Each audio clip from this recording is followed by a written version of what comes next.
বাংলার নতুন বছরের শুরুতে জয় দিয়ে অভিযান শুরু করলেন পিভি সিন্ধু।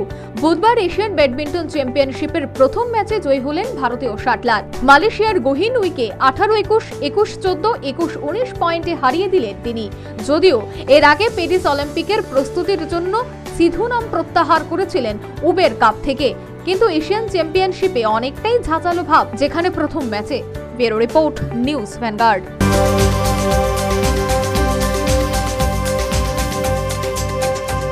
ইতিহাসের প্রথা পরিবর্তন করতে চলেছে অলিম্পিক কমিটি।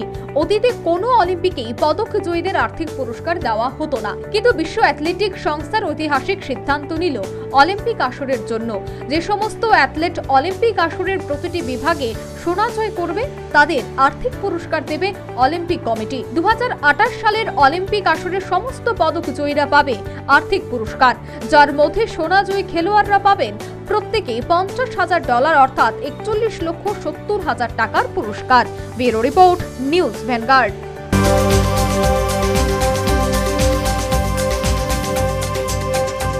চতুর্দশ বিশ্বকাপ ক্রিকেটে বাকি এখনো 36 মাস। 2027 সালে আসর অনুষ্ঠিত হবে দক্ষিণ আফ্রিকার জিম্বাবুয়ে এবং নামিবিয়াতে। এরই মধ্যে আইসিসি ঘোষণা করল প্রথম 8টি ম্যাচের ক্রীড়াসূচি।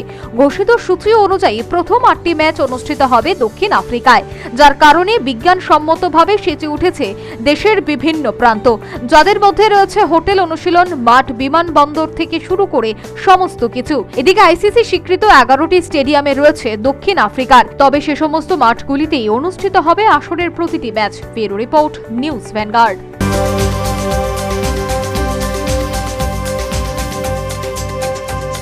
আসন্ন টি-20 বিশ্বকাপ নিয়ে চিন্তার ভাঁজ ভারতীয় দল গঠন নিয়ে চলছে জল্পনা। সেক্ষেত্রে সবচেয়ে বেশি সমালোচনার উক্তি শুরু করেছে বিরাট কোহলিকে নিয়ে। সম্প্রতি টি-20 ক্রিকেট নিয়ে বিভিন্ন অভিযোগ উঠতে শুরু করেছে। বিরাট কোহলির স্ট্রাইক রেট কত? তবে সে বিষয়ে বিরাট কোহলির পারফরম্যান্স নিয়ে বিসিসিআই নির্বাচনী মণ্ডলের চেয়ারম্যান অজিত আগরওয়াল জানালেন অন্য কথা। বিরাটের উপর এখনো ভরসা রাখে ভারতীয় দল, যার কারণে এটা নিশ্চিত টি-20 বিশ্বকাপে ভারতীয় দলে থাকছে Virat. Bureau report, news vanguard.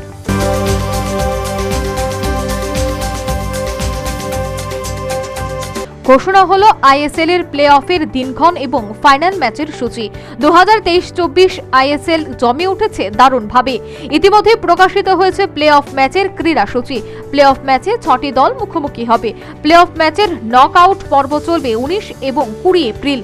প্রথম লিগে সেমিফাইনাল হবে 23 এবং 24 এপ্রিল এবং দ্বিতীয় লিগের সেমিফাইনাল হবে 28 এবং 29 এপ্রিল। দুটি সেমিফাইনালের বিজয়ী দুটি দল চৌঠা মে ফাইনাল ম্যাচ খেলবে। Bureau report, news vanguard.